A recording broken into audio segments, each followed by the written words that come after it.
Fonda Apostolopoulos. I'm a professional engineer for the state of Colorado. I'm a project manager, and basically I'm the voluntary cleanup program manager. You know, when you go to engineering school, the thing you learn is problem solving. All you do is you either have hydraulics, you've got dynamics, you've got all these different things, and they teach you how to think. And the year that I determined that I was an engineer was, I think, in my sophomore, junior year in college, even though it was a little different the way I did it, because I went back, got a degree after getting a biology degree. I had my Jeep in the parking lot, and I shut the door, and it was running, and I locked it. Before that, I knew that I had a little small window. I could break that window, and I could get in there. But now that I'm an engineer, I had a problem, so I had to solve it. So I thought to myself, well, if I can find a piece of metal to go on that side window, I can pop that latch open, and I can get in the car. So I looked around, thought about it. Oh, I know what I can do. So I popped up the hood, pulled the dipstick out, bent it, popped it open, and that's when I knew I was an engineer. Instead of breaking something, I actually figured out how to solve the problem. Actually, I had a site where the typical problem in Colorado, almost every state, is dry cleaners. Dry cleaners are a pervasive problem. I've never had a site where there was a dry cleaner on where there wasn't some type of release. And I had a meeting with the owners and their consultants, and the guy comes in to me, the owner says, okay, I want to start off this meeting with one statement. He goes, we have no money. And I was like, well, that's fine, but right now you've got liability. So no longer you have no money, but you've got liability. You're going to have to keep on paying for this property taxes or whatever, otherwise they'll take it away from you. So unless we figure out a way to clean this property up for you, you definitely don't have no money. And so what happened was, actually an environmental consultant came in, he read the problem, he decided he wanted to make his office there.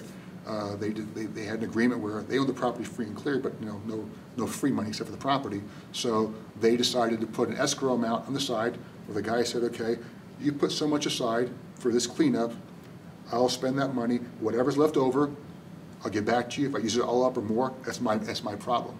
And what's neat, now that guy's got his environmental shop there. It's a big property where he's got the offices in the front, they got the workshop in the back, and plus it's helped redevelop that area, because before it was a dumpy old place. And now you've got a professional business there, so it's neat to see how one little small cleanup can basically foster so much redevelopment, which is nice. I've been working as an environmental engineer for the state of Colorado for the past 20 years. The thing I like best about what I do is the brownfield world. The reason why is in brownfields and voluntary cleanup, I actually see results, as opposed to all my Superfund sites, the state lead sites, where I've worked for 20 years and they're still going now where I can't see results. And it's frustrating because you get caught up in nuances and things revolve so slowly. In the voluntary cleanup world, I've got in the past 18 years, I've got over 400 sites where I can drive around town and point fingers, and my wife go, here, I did that site, I did that site. She's like, yeah, nice dear, whatever. But for me, it's an accomplishment, because it's something to where you see results. And you can say, I took part in that results where there's a problem, I was able to solve the problem, and I could see something, instead of the property just being there vacant and being an eyesore, something became of it. And at the same time, it's nice to know, because these properties, if they don't get cleaned up, it means people are going to do more urban sprawl. It makes people move more in, helps jobs, everything else. I mean, in the state of Colorado, in the past 18 years, we've done 900 cleanups.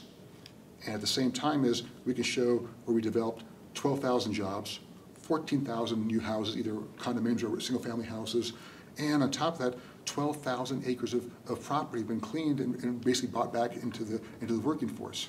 And so then not only that, but because of the work that's been done, it helps other areas get developed, because it's a blighted area. All of a sudden, you make a redevelopment there, the blight's gone, the perception's gone, other people start moving in there. And so it's a way to really show how to get redevelopment on a positive level.